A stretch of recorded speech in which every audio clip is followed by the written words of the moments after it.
Bonjour, c'est Gilles du site boursicoté.com. Voici l'analyse technique des principales paires de devises du marché Forex ainsi que l'analyse de l'or et du pétrole pour les matières premières. Nous sommes aujourd'hui le lundi 10 juin 2013.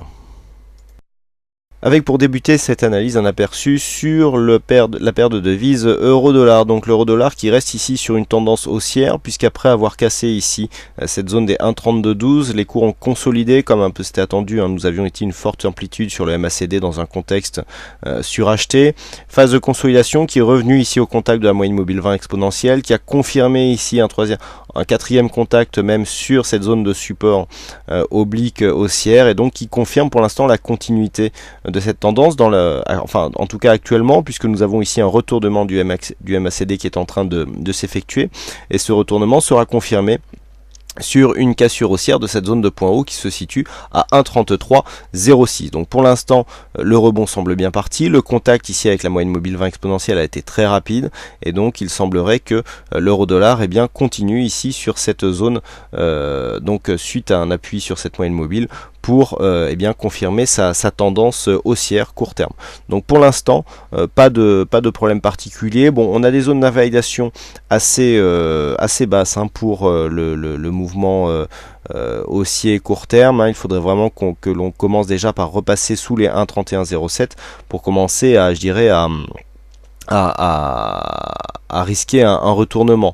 Même si on cassait ici cette zone de support, on resterait dans une phase haussière, mais avec une moindre dynamique. Mais la tendance, elle, est toujours positive sur l'euro-dollar.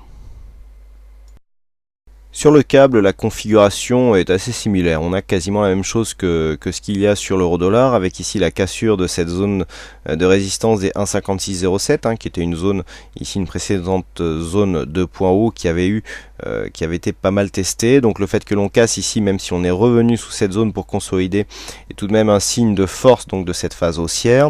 On est donc sur une phase avec ce support qui nous confirme ici un quatrième point de contact, sur un contact avec une moyenne mobile 20 exponentielle qui a été très fugitif. On est ici dans une phase de retournement avec là aussi un MACD qui est en train de se retourner et donc une tendance qui sera confirmée sur une cassure ici des 1,5680. Donc configuration assez similaire, on est ici dans une tendance haussière court terme assez dynamique. Le fait que l'on casse ici cette zone de support ne provoquerait pas forcément un retournement de la tendance. Il y a des zones d'invalidation qui sont assez basses, avec notamment un point bas significatif qui se situe ici sur cette zone des 1,5270. Donc on a le temps ici de voir venir, même dans le cadre d'une cassure de cette zone de support haussier oblique. Donc le câble qui reste donc dans une tendance haussière, alors dans un contexte moyen terme qui commence à devenir assez hésitant, puisqu'on a eu ici une grosse phase de baisse de laquelle les cours ici sont sortis sur un mouvement de rebond technique. Donc le fait que ce rebond technique ici n'ait pas été suivi d'une poursuite du mouvement baissier de fond, puisque cette zone ici n'a pas été cassée et que l'on revienne ici sur une zone de précédent point haut, irait plutôt dans le sens d'un retournement moyen-long terme, mais il faudra un peu plus d'évolution pour confirmer ce possible retournement. Donc le câble qui d'un point de vue court terme reste ici dans une dynamique haussière, on est bien ressorti ici de la configuration surachetée, donc il est tout à fait possible que les cours continuent ici leur hausse et la dynamique sera confirmée sur une cassure haussière des 1,5680.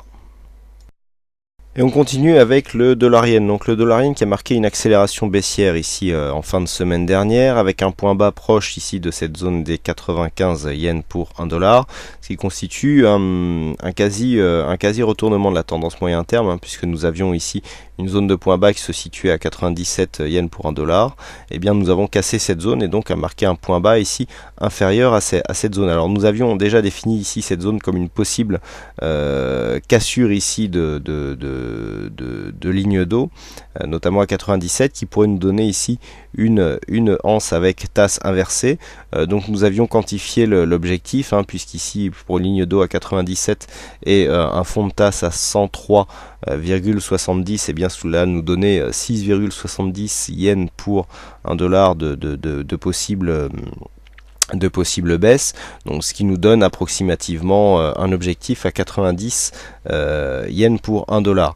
Alors pour l'instant on serait plutôt en train d'invalider cette figure, puisque en général sur une cassure ici baissière de Hans avec tasse inversée, donc eh bien le pullback normalement n'aurait pas dû dépasser la ligne d'eau. Donc le fait que l'on remonte ici avec force de cette manière aurait plutôt tendance à invalider le mouvement, d'autant plus que nous avons marqué ici un léger gap haussier intraday. Alors on est venu chercher ici la zone de cotation haute de la séance de vendredi avant de repartir à la hausse, mais le fait d'avoir ici un gap sur ces deux bougies, bon on est en UT4 heures, qui sont restées ouvertes, et bien prouve qu'il y a quand même une pression haussière court terme qui est tout à fait intéressante. Alors on a ici une zone de résistance secondaire que l'on pourrait tracer un peu de cette manière, voilà, avec laquelle nous donnons un point de contact actuellement. Alors c'est une zone secondaire, là nous avions tracé une zone avec ces deux points significatifs, donc là par manque de points significatifs, je dirais, ça sera cette zone ou l'autre. Alors il va falloir surveiller les deux. Déjà le premier point qui est important, c'est que nous avons bien cassé ici cette moyenne mobile 20 exponentielle. On aurait pu ouvrir ici, venir au contact de cette moyenne mobile et redescendre. Là non, on la casse vers le haut, on va commencer à chercher ici des niveaux de cotation qui sont largement au-dessus de cette moyenne mobile. Vous voyez que depuis qu'on était rentré ici dans la phase d'accélération, on était bien resté ici sous cette moyenne mobile, même sur cette phase ici, et puis voilà, la tendance ici était relativement bien installée. Le fait que l'on repasse plus clairement au-dessus de cette moyenne mobile, eh bien, va dans le sens d'un possible retournement. Donc ça c'est un élément qu'il faut prendre en compte. Ici donc nous avons une possible cassure de cette zone de résistance, et cette résistance aussi qui, bon, on a seulement 2 points significatifs, donc on n'a pas un gros potentiel en cas de cassure, mais nous avons aussi cette zone des 100.47, vous voyez qu'on a une zone intermédiaire ici qui se situe sur cette zone où nous avons ici une zone de point haut qui était précédemment une zone de point bas. Donc ça sera ici cette zone qu'il faudra casser pour vraiment remettre en cause la poursuite du mouvement baissier, puisque c'est le dernier point haut significatif, qui plus est marqué un contact ici avec cette moyenne mobile. Donc là on en est loin encore, on a quand même une grosse attaque baissière ici qu'il va falloir digérer.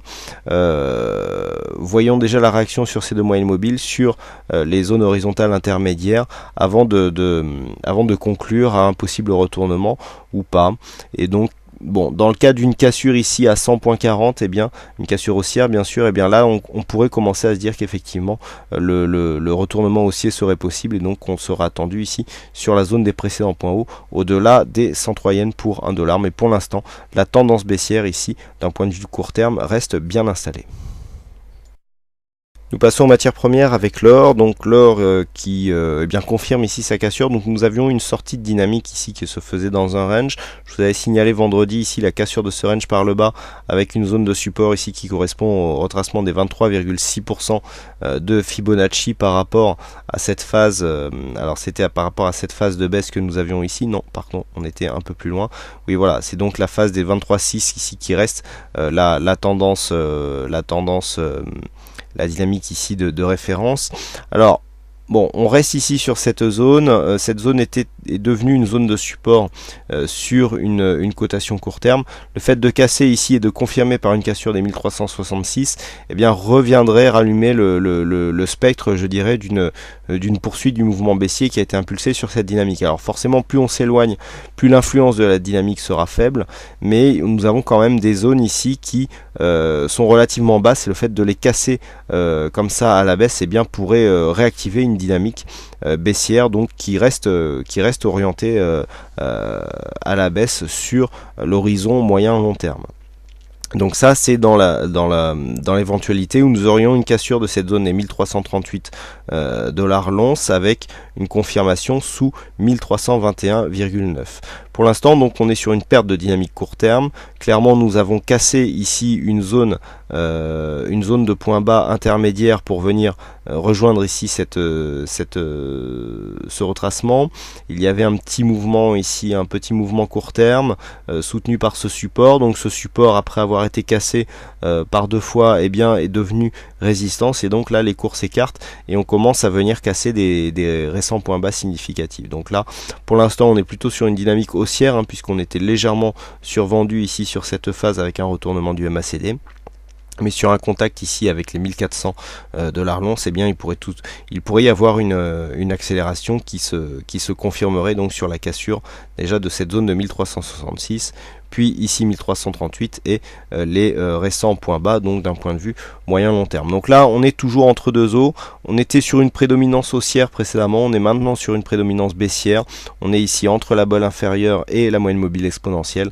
Donc la tendance court terme ici, malgré cette suspicion de rebond technique court terme, eh bien reste orientée à la baisse. Et enfin on termine avec le WTI. Le WTI qui a ici une tendance qui ressemble un petit peu à l'euro-dollar. On est bien corrélé à l'euro-dollar actuellement sur le WTI, avec ici ces 3 points de contact qui font suite à qui amène ici une cassure d'un récent point haut significatif. On est sur une petite dynamique haussière. Donc pour l'instant, du point de vue de la tendance de fond, on est plutôt ici sur une phase de range.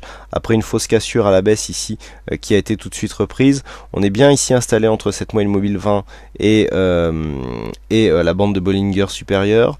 Nous avons donc cassé un point haut significatif ici sur les 95-90. Maintenant, ce qu'il faudrait pour confirmer ici cette dynamique, c'est venir attaquer cette zone haute ici du range moyen terme, et qui serait confirmée, donc la sortie serait confirmée par une cassure des 97,50. La zone de résistance étant elle plutôt située sur la zone psychologique des 97 $ le baril. Donc là pour l'instant nous sommes sur une dynamique directe. A priori la zone des 97 ici devrait être testée malgré cette configuration alors légèrement baissière. Alors on vient de marquer un contact ici avec le support. On est toujours dans une dynamique de consolidation, donc attention, puisque sur cette il faudrait que le MACD ici se redresse assez vite, sinon on risque de casser ici la zone de support. Alors si cette zone de support casserait, on pourrait revenir ici sur les 94. Alors on resterait dans une tendance haussière court terme, mais on changerait de dynamique, puisque la dynamique serait fortement ralentie dans l'éventualité où nous venions toucher ici cette zone des 94 $ le baril. Mais tant que nous restons au-dessus de cette zone de support, eh bien la dynamique est plutôt correcte et intéressante, puisque l'on monte d'une manière assez régulière. Voilà donc ce que l'on peut dire sur ces analyses techniques Forex et matières premières. Il ne me reste plus qu'à vous souhaiter à toutes et à tous une bonne soirée, bonne chance dans tous vos trades, et je vous donne rendez-vous dès demain pour d'autres analyses techniques en vidéo. Bonsoir à tous.